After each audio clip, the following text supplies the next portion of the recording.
Hello, beautiful ladies and gentlemen of the world. It's your girl Alti, and we're back again.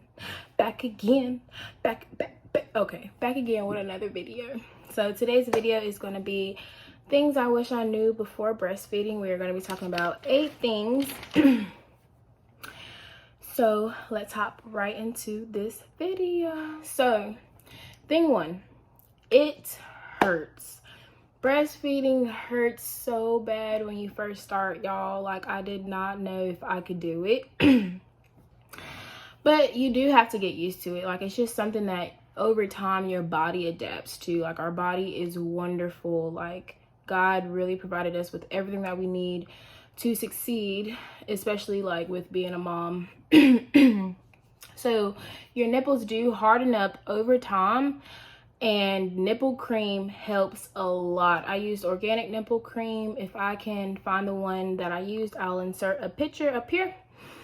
But it helps a lot, especially because some women experience bleeding and cracking of their nipples. So if you put some of that nipple cream on there, it will help take the pain away, and it will heal up your nipples. So thing number 2, when you first start producing, your first milk is called colostrum. So, and it's a very thick substance, and it has like a clear to yellowish tint to it.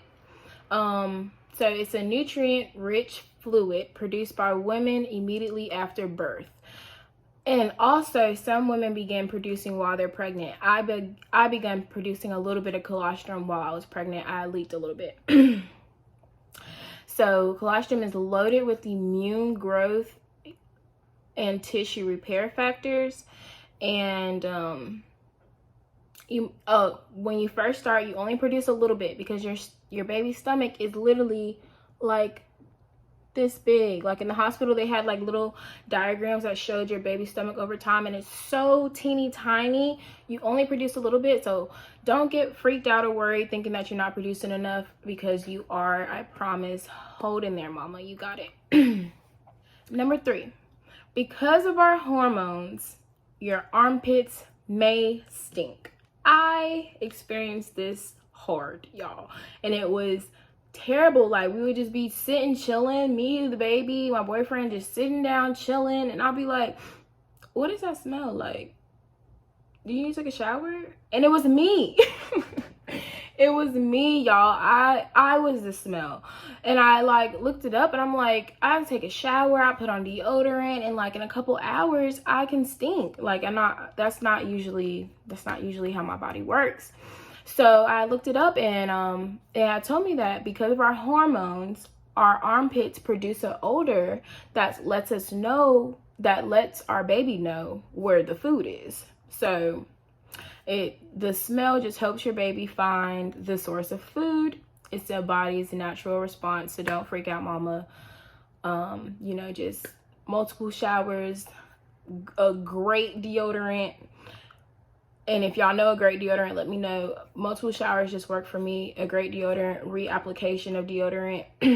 Just, you got to monitor it, because it's Number 4, any amount of colostrum or breast milk is great for your baby. They call breast milk and colostrum liquid gold because, like I mentioned in fact number 2, it is filled with nutrients and immune and tissue repair factors. So any amount is beneficial for your baby. So even if you don't end up breastfeeding that couple of days that you're in the hospital or whatever, anything that you can get into your baby, give yourself a round of applause, mama, because it's so beneficial. Number 5, please, I stress this so much. Do what is best for you and your mental health, because if you're not doing what's best for you, then you're not going to be the best mama you can be to your child. Like, if you're struggling and trying to breastfeed is stressing you out, like it's like having an effect on your mental health, then you're not going to be the best mom that you can be. Nothing's wrong with formula. Baby's got to eat. As long as the baby's eating, your baby is good, baby. Okay? So if you can only do half formula, half breast milk, do that. If you could only breastfeed a couple of days in the hospital and you couldn't get the hang of it at home, that's fine too. If you can't breastfeed If you don't want to, that's fine too. Do what is best for you. Please do not let anybody make you feel bad for not wanting to breastfeed, not being able to breastfeed, because as long as your baby eats, you're good, mama. So, tip number 6, do not give up. Even if you do not get the hang of it right away, keep trying. Now, this is only if you want to, but I'm guessing if you're watching this video, you might want to. So, please do not give up. Like, it's so hard. Like, it really is hard. It was hard for me. Like, I know some moms do like get the hang of it immediately and they get the latch immediately, but it was extremely hard for me to get used to it. But don't give up. Like, even if you feel like you're doing a bad job, like, don't give up. Just keep trying. Tip number 7, breast milk changes colors and consistency based on the needs of your baby. Also, it can be because of diet changes. It could be what you ate. It could be medications, multiple things. But breast milk varies. It can change blue. It can be like super thick. It can be like super liquidy. It also changes by day and night. I am going to find a way to post some diagrams and pictures that kind of shows y'all what I'm talking about a little bit. But do not freak out if your baby's milk is like a little yellowish one day, especially like when you store it. When you store your breast milk in a freezer or refrigerator, it can change color over time. And don't be freaked out though. It's going based on what your baby needs and based on diet changes, medications, stress, any of that. And then tip number 8, which is going to be my last tip for this video, is pumping. If you do find yourself like stressed out about breastfeeding, before quitting the journey, I would highly recommend getting you a breast pump and pumping. Now, breast pumps are kind of expensive. The one that I got was, I'm going to insert a picture with the brand name because I don't want to mess it up, but it started with an L, like Lensoy or something like that. But it was about $100. Thankfully, my mom bought it for me. Shouts to you. But it was about $100, double pump electric. So you just hold it up to your boobas and you turn on the pump and you just stay there for about 20 minutes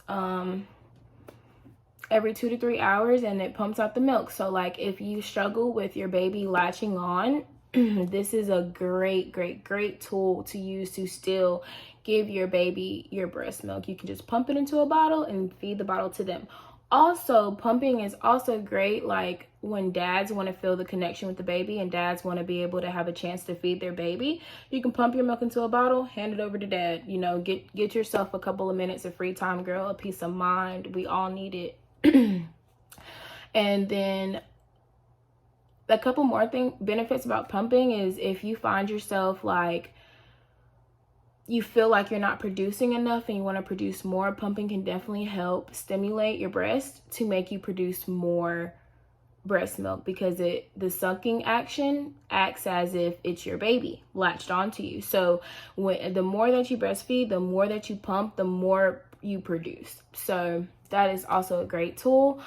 When I started breastfeeding, I was solely pumping. I could not take the pain of breastfeeding, you know, direct. So I was solely pumping. It does get a little bit of a hassle. So eventually I got the hang of, you know, throwing my baby on my breast and calling it a day. But it was so beneficial to see, like, actually see like your breast milk and like what your body is creating for your baby. So that's another thing. Also, you can power pump, which is basically, and I will insert like a little diagram. Power pumping is basically when you pump for 20 minutes, you rest for 10 minutes. Pump for 20 minutes, rest for 10 minutes. And you pump for 10, rest for 10. So this is just continuous stimulation to your breast to get more milk flowing in there. And it says to do it about once to twice a day if you need to up your supply. They also have, well, let's say this for tip number 9. I'm kind of freelancing now, y'all. Tip number 9. They have lactation cookies, lactation milks, lactation smoothies, like lactation pills, elixirs, brownies, like they have a lot of lactation products that can produce that can, yeah, up your production of breast milk. I have tried a couple, like I have tried a lactation cookie, a lactation brownie. I haven't tried any pills or elixirs, and I have tried a lactation smoothie. I don't know if they work as much as I like to use body armors. Now, I know that might sound crazy, but for my next tip, you'll understand why. Tip 10 tips. Tip 10. Hydration is very essential to producing breast milk. Not only hydration, but like not stressing as well. But hydrate your body. The more you hydrate your body, you also have to eat a lot. Eat a lot and hydrate your body like you're feeding a whole nother human. She's laying right here. That's why I'm pointing over there. But you're feeding a whole nother human, y'all. So eating is essential. Hydrating is essential. Like, so body armors are filled, like, they're a sports drink. So, you know, they're very hydrating. They're for athletes who need to hydrate. Just as breastfeeding moms need to hydrate. And they have coconut water in them. Tons of vitamins, and they're delicious. The only thing I would be aware of is they do have a lot of sugar in them. Even the body armor lights have a lot of sugar in them, but they do make body armor water. So I would definitely check into that for those of y'all who like are trying to monitor their sugar intake. I have diabetes, so the sugar wasn't the best thing for me. So I really love the body armor water, but they're delicious and I really recommend them. So that is all that I have for you guys today. Those are my 10 tips that I wish I knew, or 10 things I wish I knew before breastfeeding that I kind of just had to figure out on my own, but that's fine. If y'all want a part 2, I have tons of things that I knew and figured out on this breastfeeding journey. If y'all need a part 2 and want to know some more stuff, let me know. Please like, comment, and subscribe if you like this type of video. If y'all want to talk about more topics about breastfeeding, postpartum, let me know. Give me some ideas. That's fine. And I'll have another video coming up to y'all either by the end of this week or the beginning of next week. But peace, my lovelies.